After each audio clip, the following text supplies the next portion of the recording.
Hello guys, मैले पनि झोल साबुन बनाउँदै छु। 16 लिटर पानीमा पहिला युरिया मल हाल्ने अनि यसलाई मजाले 5-10 मिनेट मजाले घोल्ने। हेर्नुस् साथीहरु, मैले चाहिँ युरिया मल हालेर लगभग 5-7 मिनेट घोलिसके। त्यसपछि यसको नाम हो जिसाल्ट कास्टिक सोडा। यो चाहिँ सेलरी यो चाहिँ ठ्याक्कै त्यो कहाँ भन्छ भन्दा असनको इन्द्रचोकबाट त्यो बान्के मुडा भन्ने ठाउँमा गएर दाँत नदुख्ने देउता निरको रङ पसलमा पाइने रहेछ। मैले पनि एकदमै खोजी यो सेलरी भन्ने लिएर आएको छु। अब मैले कास्टिक जिसाल्ट हाल्दैछु। यसलाई पनि मजाले 5-7 मिनेट घोल्नुपर्छ। लगभग 3-4 मिनेटको घोलेपछि अब मेरो यो पालो चाहिँ कास्टिक सोडा 250 ग्राम हाल्ने अनि घोल्ने। ल हेर्नुहोस् त साथीहरु, प्लास्टिकमा नराखेपछि यो कागजमा चाहिँ यहीँ टाँसिने रहेछ। यसलाई पछि निकालेर फेरि घोल्ने। अब यसलाई पनि 5-7 मिनेट मजाले घोल्दै त्यसपछि सेलरी हाल्ने।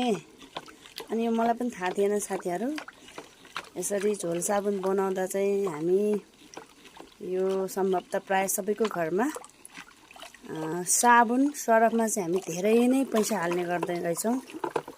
यो सबैले भोगेकै कुरा हो। त्यही भएर हामी आफै आत्मनिर्भर किन नबन्ने।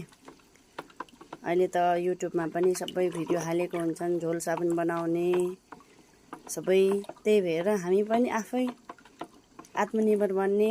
यो सामानहरू एकदमै थोरै पर्ने रहेछ। मैले यो भन्दा अघि पनि वैशाखमा बनाएको थिएँ साथीहरु। वैशाखको 1-2 गतेतिर मैले चाहिँ ठ्याक्कै हिजो सिद्धिएर आज मैले बनाएँ। 2 महिना भन्दा अलि बढी पुग्यो यो 16 लिटरले। हेर्नु साथीहरु, फेरि भाँडा माझ्ने यसैले हो।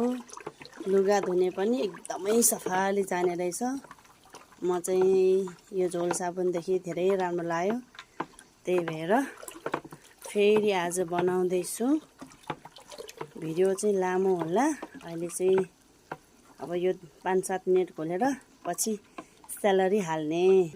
मैले चाहिँ युरिया मल, कास्टिक सोडा, जिसाल्ट तीनैवटा यहाँ घोलिसके। अब यसको पालो हेर्नुहोस् है। सेलरी भन्ने चाहिँ यस्तो हुने रहेछ। यो 1 लिटरको बोतल। यसको ठ्याक्कै कति 375 समथिङ पर्ने रहेछ। अनि मेन फिज आउने चाहिँ यही झोलले गर्दा रहेछ, मलाई नि थाहा भयो। अनि यसलाई पनि हालेर 5-7 मिनेट मजाले हाल्ने बित्तिकै प्रयोग चाहिँ गर्नु हुँदैन साथीहरु। अब यो बनाउँदाखेरि चाहिँ सकभर हामी सबैले पन्जा अनि मास्क चाहिँ प्रयोग गर्नुपर्छ। तर मैले चाहिँ गरिनँ। तपाईहरुले चाहिँ पन्जा र मास्क प्रयोग गरेर बनाउनु होला। यो साबुन धेरै उपयोगी हुन्छ।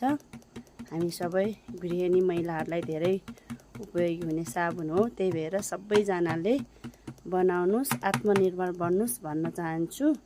एकदमै राम्रो छ।